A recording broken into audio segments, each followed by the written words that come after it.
economic growth.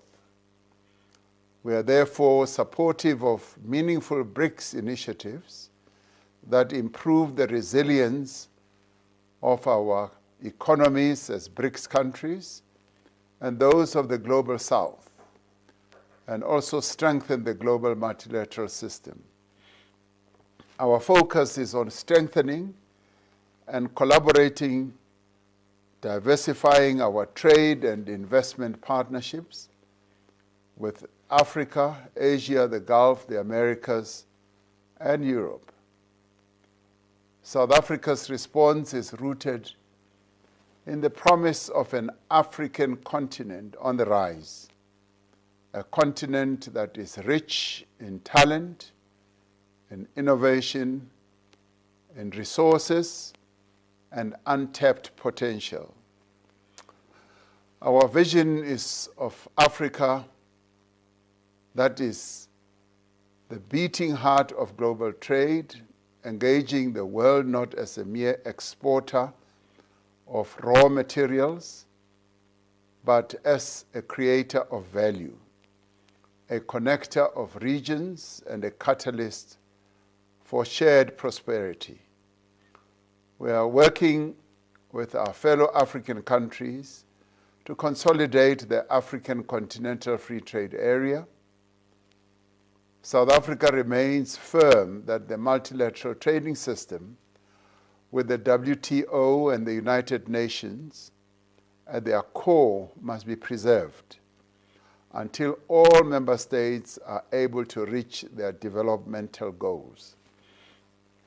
Over the past 30 years, the WTO has worked to ensure a level playing field in global trade that is free, predictable, and governed by a rules-based system. However, imbalances persist.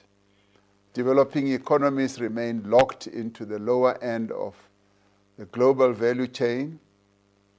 South Africa, therefore, reaffirms its support for the reform initiative that is being spearheaded at the WTO level.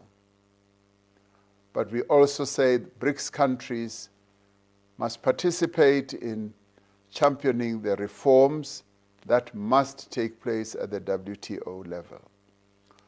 We must redouble our efforts to ensure that trade supports development. Global trade must work for all of us. 80 years ago, the United Nations was established to build a peaceful, prosperous, and people-centered world arising from the devastation brought about by global conflict. We all pledged to uphold the pillars of peace, development, and human rights underpinned by international law.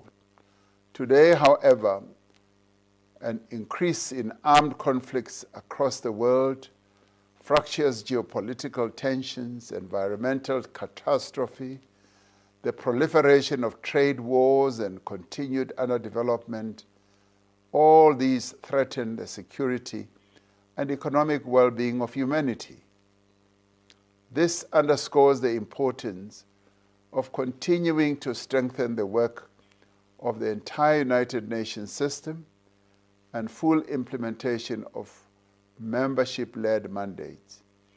And this is where BRICS countries should also play a critical role in strengthening the multilateral system. The challenges humanity faces today underscores the urgency of reform of the United Nations to ensure that it is inclusive, representative, and fit for purpose. BRICS has taken decisions in this regard, and we have in many ways been at the forefront of advocating the reform of multilateral institutions. The progress and economic dynamism of emerging economies is being undermined by disruption and chaos. New shocks to global trade patterns, international financing and critical mineral flows, along with intensification of problems created by sovereign debt overhang and imbalanced tax regimes are creating uncertainties for policymakers, consumers, and companies. As part of its G20 presidency, South Africa has launched an extraordinary committee of independent experts on the global wealth inequality chaired by a Nobel laureate, Professor Joseph Stiglitz. The committee will deliver the first ever report on global inequality to G20 leaders since its inception. The experts will report on the state of wealth and income inequality and its impact on growth, poverty, and multilateralism, and present a menu of effective solutions for leaders. As BRICS, we need to reflect on our role in shaping global growth, addressing global poverty, and championing multilateralism. We should use our growing voice to advance a global order that improves the lives of the world's people and safeguard the planet for future generations.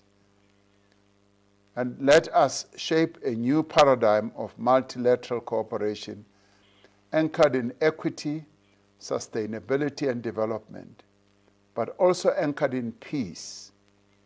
And that is why, as South Africa, we support the call by Brazil for the ceasefire that should happen in Gaza, and also ensuring, as President Sisi of Egypt has said, we should all support the two-state solution and ensure that the people of Palestine do have peace and do have a state that will stand amongst all other states in the world, independent, with self-determination underpinning their status. We must use our institutions to drive development across Africa and the global South. We must also use our collective voice to advance reforms to modernize multilateral development bank mandates and to better reflect the voices and priorities of developing economies.